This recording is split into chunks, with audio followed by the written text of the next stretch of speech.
মহান মুক্তিযুদ্ধে বীর শহীদদের প্রতি শ্রদ্ধা জানিয়ে প্রথম কর্মদিবস শুরু করলেন নবনির্বাচিত প্রধানমন্ত্রী তারেক রহমান। আর নতুন মন্ত্রীরা বলেছেন, জনগণের দেওয়া দায়িত্ব তারা সর্বোচ্চ নিষ্ঠার সাথে পালন করবেন। হাসনাইন তানভীরের রিপোর্টে বিস্তারিত। সরকার প্রধান হিসেবে প্রথম সকাল ৭১-এর মহান মুক্তিযুদ্ধে বীর শহীদদের প্রতি শ্রদ্ধা জানিয়ে প্রথম কর্মদিবসের সূচনা করেন প্রধানমন্ত্রী তারেক রহমান।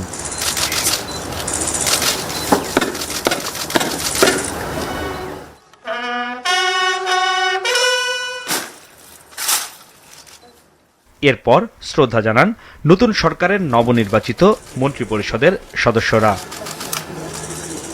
বেলা ১১টার দিকে সাভারের জাতীয় স্মৃতিসৌধে শ্রদ্ধা জানিয়ে পরিদর্শন বইয়ে স্বাক্ষর করেন প্রধানমন্ত্রী। স্মৃতিসৌধ প্রাঙ্গণে বৃক্ষরোপণ করেন তিনি।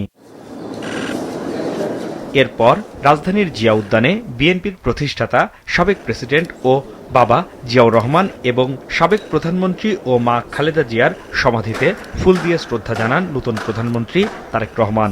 মন্ত্রিপরিষদের সদস্যদের নিয়ে দুজনের কবর জিয়ারত করেন তিনি।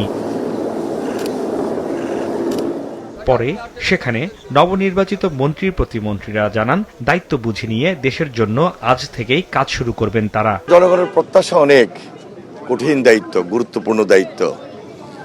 এই দায়িত্বটুকু যেন আমরা মনের মতো করে একটা দেশপ্রেমিক সরকার যেভাবে করা দরকার, সবকিছুর ঊর্ধ্বে একটা দুর্নীতিমুক্ত প্রশাসন, দুর্নীতিমুক্ত অবস্থান থেকে এই কথাটা বলছি।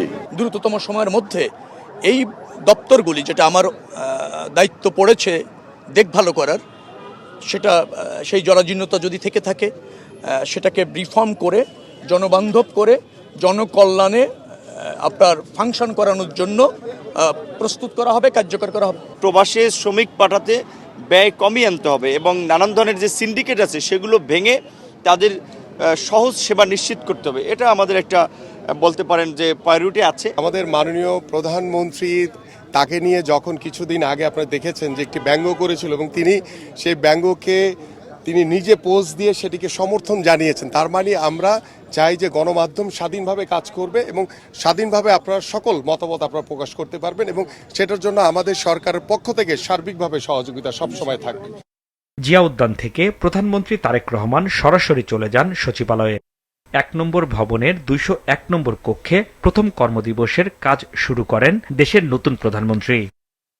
সন্ধ্যায় প্রধানমন্ত্রী হিসেবে প্রথমবারের মতো জাতির উদ্দেশ্যে ভাষণ দেবেন তারেক রহমান।